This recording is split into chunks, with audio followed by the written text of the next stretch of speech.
Hello, everyone. Welcome to the Vein Nevada virtual seminar on vein disease.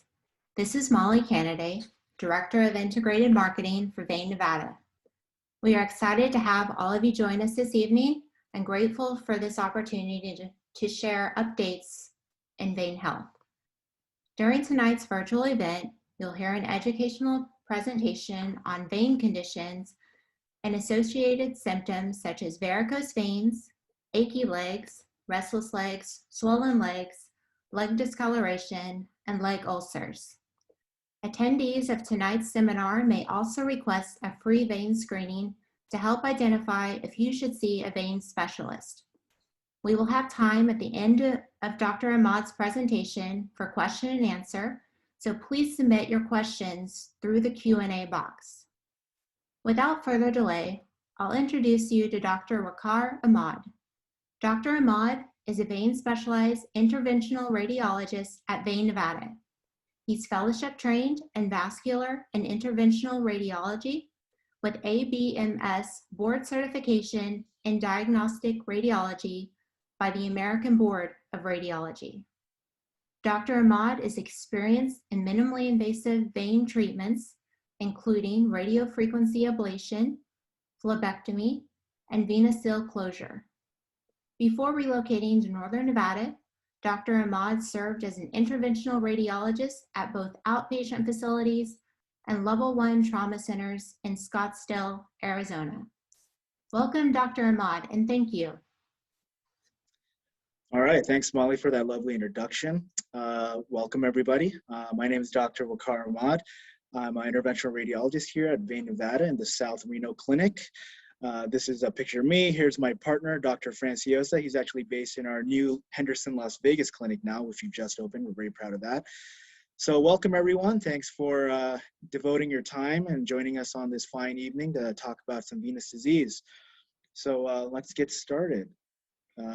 These are our office locations in Northern Nevada and Las Vegas. So here's our South Reno clinic. Some of you may have already seen this. Here's our wonderful staff members standing outside in our new clinic here in Henderson, Las Vegas area. Just opened up. All right, so let's get into the topic of venous disease. One thing we like to talk about is how common is venous disease. Actually, it's far more common than people think about. A lot of people don't talk about venous disease that often, but the fact is that it's actually 2 times more common than coronary heart disease. Everyone talks about heart disease, but not many people talk about venous disease, and that's a shame because it's far more common.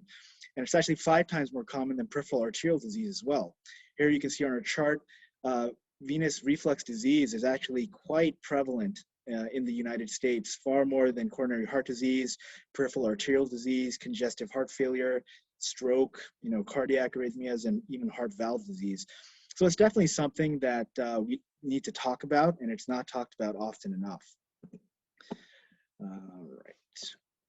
So many people are affected by vein disease, and we actually refer to it as superficial venous reflux, which I'll talk about later, but that's what we mean when we talk about vein disease. It's quite progressive if it's left untreated, and it will worsen over time. About 40% of the US population actually has chronic venous insufficiency.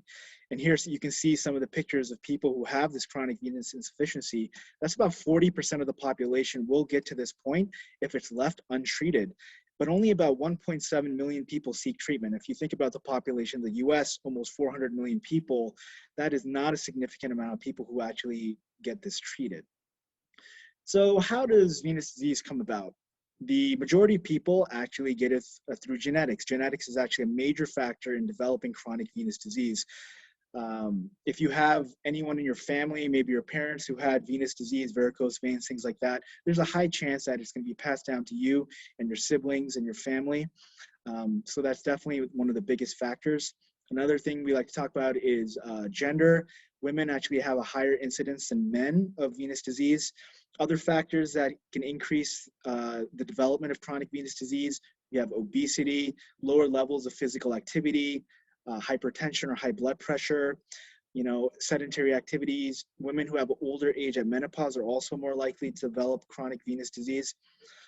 Smoking, smoking is also implicated in venous disease. And as I mentioned, the lower levels of physical activity. So we can talk about some of the anatomy of veins. Here we have a nice diagram. You can see here in the purple, you have your deep veins. In the light blue here, you have your superficial veins. And then there's these perforator veins. So you have basically different systems in your leg, and the deep veins, these actually do most of the work of the veins, and they're actually surrounded by muscle. They're deep inside the leg, and you can't really see these veins. The superficial veins, they only do about 10% of the work, and these are the ones that are kind of outside by your skin. These are the ones that actually result in the venous disease. The perforator veins, these are basically the little bridges that connect your deep veins into your superficial veins. So as I mentioned, the deep veins are actually not the source of the skin changes, the pain, all the different symptoms that people experience with chronic venous disease, even though they do most of the work. Now, the superficial veins, on the other hand, they do a little bit of the work, but they're actually responsible for about 90% of the symptoms of chronic venous disease. And we're going to get into each of these symptoms, signs and symptoms individually in more detail. Now, how does a vein actually work? The job of the vein is actually to bring the blood down, back from your toes and your feet and your ankles and your legs back up to your heart. And that's what the vein does. Now, it's supposed to be a one-way system where the blood flows up from your leg down here, flows up into your heart, and it has a system of valves. When what the valves do is they allow blood to go up, but then they close so the blood doesn't fall back down to your feet. But over time, with genetics and some of the other factors that we talked about, the veins can stretch out and the valves no longer function properly. And when that happens, they don't touch each other anymore, and the blood basically has a free rein to fall back down all the way to the feet. And what happens is the blood pools down in the feet and the ankles, and that causes all the symptoms and signs that we're going to talk about. So some of the symptoms of chronic venous disease, I'm sure a lot of people watching tonight may be having some of these symptoms, and they might know people who have some of these symptoms. But definitely leg achiness. Achiness is a big one, especially getting worse throughout the day after standing. You can get achiness in your legs and your feet. Leg fatigue or heaviness in the legs. The legs can get tired. You might notice you might have inability to exercise or walk as much due to the heaviness and the achiness and the fatigue in the legs. Also pain. Some people have throbbing, burning, or stabbing type pains in the legs, which can also be a sign of venous disease. Cramping. Cramping is another one that's often overlooked, but people who get cramps in their legs can definitely have chronic venous disease. Now, swelling, or what we call edema, is another big sign. Especially this tends to get worse throughout the day, with standing, with doing your normal daily activities. A lot of people get it at nighttime before, going to bed. They'll notice that their ankles kind of progressively swell up throughout the day. And in worse stages, their whole leg will be swollen all the time. Itching is another one. Due to the skin changes, people will get itchiness in their calf and their thighs, especially the inner thighs, where the veins run, and that can also be a symptom. Restless leg, this is one that's often overlooked as well. A lot of people have restless legs. They might notice that, especially at nighttime, but it can also be a sign of venous insufficiency. And new studies have shown that 60 to 80% improvement in people who have restless legs when they get their veins treated. Now, leg numbness is another one, another good sign of chronic venous insufficiency or venous disease. Now, what are we as doctors looking for when we look at your legs? These are some pictures here. You can see people with chronic venous disease, and we'll talk about each of these things in greater detail in the next slides, but we're looking for telangiectages or spider veins, reticular veins, varicose veins, these are the bulging veins, lower leg dermatitis, or these skin changes, cellulitis, people get infection over the legs as well, hyperpigmentation, which is discoloration of the skin, edema, which is the swelling we talked about, and ulceration. So let's talk about each of these in greater detail. Telangiectages, these are a very common symptom. I'm sure you all have seen these in either yourself or people you may know. These are the so-called spider veins. They do increase in frequency with age. A lot of people start developing them as they get older.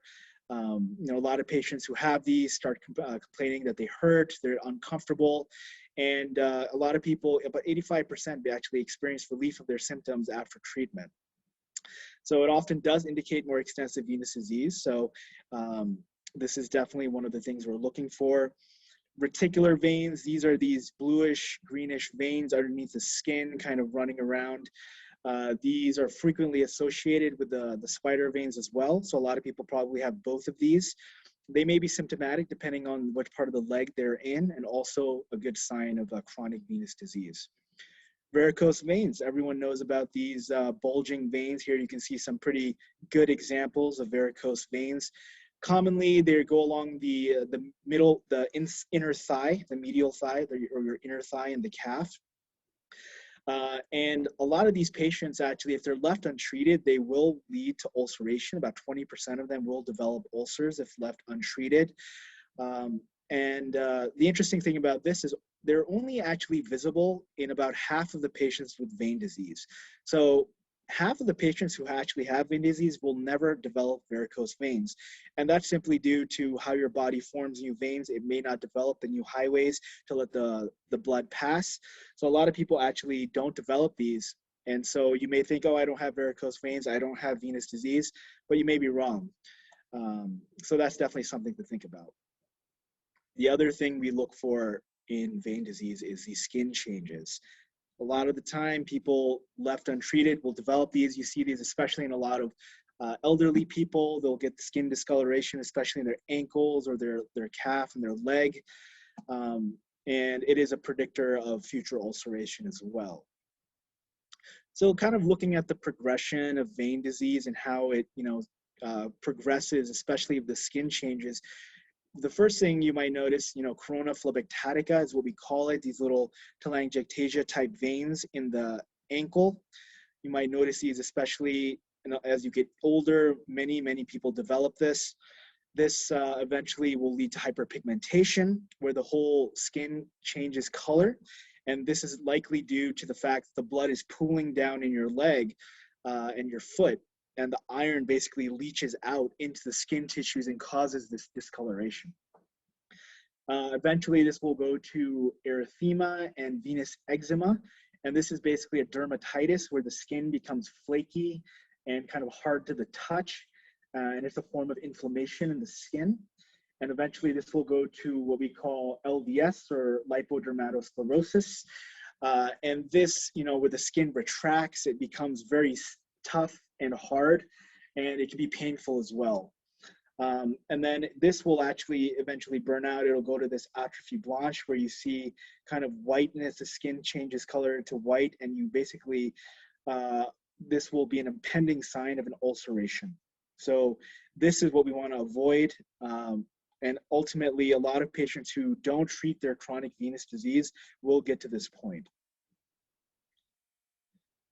Another thing we talk about or look for is edema. A lot of you might notice swelling in your legs. This can get worse throughout the day, as we talked about. The whole leg can be swollen. Sometimes you'll see when you take off your socks at nighttime, a ring around the leg, indentation of the sock. And that's a sign that the leg is actually swollen. And the leg swelling is definitely a sign of venous disease. Now, I know this is kind of a graphic picture here, but we want to show this because this is kind of an end stage of venous disease. What happens if it's left untreated? You see these pretty painful ulcers in patients that almost have a very difficult time healing. We see a lot of these patients, they don't know that they have venous disease. They'll go to a wound care clinic and say, hey, I have this ulcer, this wound, it's not healing. I got it when I hit my leg on the table, and it just is never healing. So they'll go to wound care, and wound care may be able to heal them, but it usually comes back. And so the actual way to treat this is to treat the underlying cause, which is to treat the veins and treat the vein disease. And only by treating the vein disease will these completely heal. And we have pretty good results. Even if the leg gets to this stage, we have pretty good results in actually healing the ulcers and getting the leg back in good shape. So when should you consider treatment for venous disease? Well, if you have any symptoms of vein disease, as we mentioned, the achiness, the pain, the swelling, the itchiness, all of that stuff, restless legs. If you have any of that stuff, it's definitely worth getting evaluated for venous disease. A lot of people, when they go to their doctor will say, hey, try some compression socks or stockings, and they might try them. A lot of people are unable to tolerate them because they can be painful, or they can compress too much if they're not appropriately sized or worn. So definitely something to consider. If you have any skin changes that we talked about that suggest chronic venous disease, definitely something to consider. Obviously, if you have an ulcer or any spontaneous bleeding from wounds, then it's definitely something that should be taken care of pretty quickly. So what do we do when you come in? The workup starts with a detailed ultrasound. Here you can see our ultrasound tech doing a very detailed ultrasound of your venous anatomy. This will show us the exact extent of the venous disease and what can be done to improve it and improve your symptoms. The first thing we'll recommend is conservative therapy. Now, we do this because we want you to try something for a couple of weeks. Usually we recommend it for about 12 weeks. And what we do with that is exercise for at least 30 minutes a day. We recommend leg elevation, all right? Keep your legs up at night to reduce swelling. If you're having pain, we'll recommend taking, over-the-counter pain medications such as ibuprofen, Motrin, something like that, whatever works for you. Warm compresses, people like those as well. Cool soaks, heating or cooling, tend to kind of reduce some of that inflammation and pain. And then compression stockings as well. So we'll do this, anywhere from 6 to 12 weeks, just so that you can try to improve your symptoms and signs. And if people want to continue using them, they're more than welcome to continue doing this. And the compression stockings we use, they actually improve the blood flow. So what they'll do is they'll compress your feet and your ankles and your legs down here, and they'll help that blood pump up. They'll help pump up that blood back into the heart. And by doing this, they'll improve the symptoms. They reduce the symptoms of achiness, the fatigue, the pain, the swelling. It's also important for the treatment of venous ulcers, and it does reduce the risk of thrombosis and blood clots. However, a lot of people can't tolerate them. They are often poorly tolerated. They are tricky to put on and put off. They're quite tight, and there's a special technique to it. Patients with arthritis and elderly patients who don't have that much flexibility might have a tougher time putting on these compression stockings. And the symptom relief is usually limited and temporary. So a lot of people have pretty good results with the compression stockings, and if they're able to tolerate them, if they want to wear them every day for the rest of their life, they're more than welcome to do so. However, a lot of people, they don't want to wear them in the summertime with their shorts or whatever, and they just can't wear them every day for the rest of their life. And so that's where our procedures come in. And we have treatment options for these, okay? So we do a couple of procedures. We do endovenous ablation, VenaSeal closure, phlebectomy, and sclerotherapy, and we'll talk about each of these in a little bit more detail here. So here we see our machines for both the closure fast system. This is our radiofrequency ablation, and our VenaSeal closure system. This is basically gluing the vein shut. Both of these are quite similar in the fact that they're done in the office. There's no need to use general anesthesia. We do it all with local anesthesia, lidocaine, and that's done in the office, and we basically have a very quick recovery. Patients can go immediately back to their day, and we'll talk about a little bit about this here. So here you can see our RFA catheter. Okay, this is what goes into the vein. It's about the size of the tip of a pen. And this is used to treat basically the saphenous and perforating veins. These are the main veins that we treat. As I said, it's an office-based procedure. We do it all here in the clinic. It takes about 30 minutes to do per procedure. We do it all under local anesthesia. All right, so we basically give you the numbing medicine, a few pokes, and it's tolerated pretty well. You shouldn't feel the actual burn. It has a very good closure rate, about 95% closure rate at 1 year. And what that means is the vein that we've closed will remain closed for at least 1 year, about at 95% of the time. And usually they're closed for quite a long time, if not permanently. So what it does is it heats a 7-centimeter segment. So you can see here is the tip. This is about 7 centimeters. And it heats it for about 20 seconds at a time. So we'll do it in a segmental burn. We'll burn about 7 centimeters of the vein for about 20 seconds, then pull back, and then do another 7 centimeters at 20 seconds. Here's a good schematic diagram of that. This is the catheter probe tip inside of your vein here. What happens is the catheter tip heats up to about 250 degrees. And as it heats up, the vein basically seals shut. Now, as I mentioned before, there is numbing medicine. There's a local anesthetic all around the vein. So there is, you shouldn't be able to feel that heat. What do we do post-procedurally? Walking is encouraged. This is one thing we definitely ask. We like for patients to walk a minimum about 30 minutes a day after the procedure is done. You're actually able to return to your normal activities immediately. A lot of people go for a workout or go for a bike ride or something like that right after they leave the office. We do ask that there's no heavy lifting for about a week after the procedure, and that you wear compression stockings for about a week. All right. Then we basically split up the procedure into, depending on how many veins need to be treated, we'll usually do 1 or 2 veins at a time. So usually patients are in the office about 1 to 2 hours every day that they need treatment. Some patients are here for 1 day, some patients need 4 days, depending on how many veins need to get treated. The VenaSeal closure system is very similar, okay? This is a catheter here, and this is our glue gun that's attached to this. This is a proprietary cyanoacrylate-based adhesive. Basically, it's a medical grade super glue, and this goes into your vein. And what we'll do is we'll basically deliver the glue in small segments of the vein as we retract the catheter.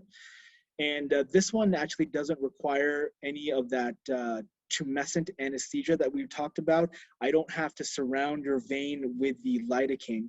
So this one actually has less pokes as compared to the RFA technique. However, this one, there is quite a long pressure on the groin that we will have to do with the patients. It can be a little bit uncomfortable, but most patients tolerate it pretty well.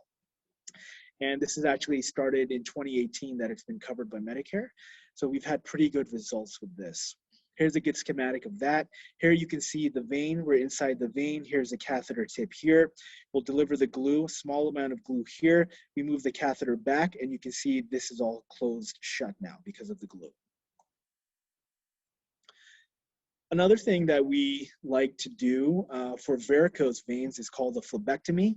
And if you have varicose veins, what we can do at the same time we do the other procedures actually, is we do a phlebectomy. And what this entails is we make a little incision at the top of the skin, right where we can see that bulging vein. We put a little hook in there.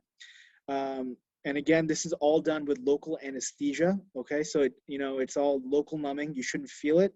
You just feel the initial numbing medicine, which stinging lasts about 2 seconds. So then we put the hook in, we grab the vein, which is right under the skin, and we just hook it out, and we basically take that vein out. This is, again, performed in the office. We can do it at the same time we do the ablation or the glue. And this is used to basically take out the vein. Here you can see a nice segment of vein that's taking out. And patients, this will be immediate results. So you'll have these varicose veins. We pull it out, looks like this. And then afterwards, you see a very good result here. No more bulging veins. Same here. This patient had pretty extensive varicose veins in both legs. We basically did the ablation. We pulled them out, and you can see their legs are looking much, much better. All right, so here's a picture of a patient who had pretty bad venous disease. You can see they had all these skin changes, this venous eczema, probably going to progress to ulcer.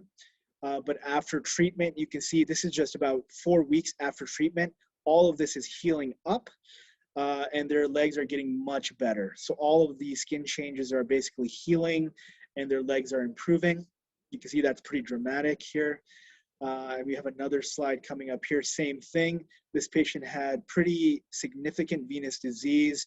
Their legs are looking very damaged. You know, you can see all the skin changes, all the fibrotic changes, probably had ulcers, very, definitely gonna lead to ulcers if left untreated. And I'm sure this was very uncomfortable. About 6 weeks after treatment, you can see the legs are looking almost normal, looking much, much better here. So we also have these telangiectages, as I mentioned, these spider veins. We can inject these as well at the same time. So patients have pretty good results with this, and you can see that their legs look much improved. So this is Roderick Stallings, physician liaison at VenaSeal. To recap tonight's virtual event, Dr. Ahmad shared with us about the importance of proper diagnosis and treatment of chronic venous disease. He highlighted the in-office treatment options available at VenaSeal that require no downtime. Patients are able to return to normal activities following treatment, and the treatment is covered by most insurances. Thank you all for joining. To learn more or request an appointment, please call us in Reno at 775-325-3600 or in Las Vegas at 702-550-7025. Or visit venevada.com and complete the appointment request form. Thank you again. Stay safe and healthy. Good night. Thanks, everyone. Thanks a lot for your time.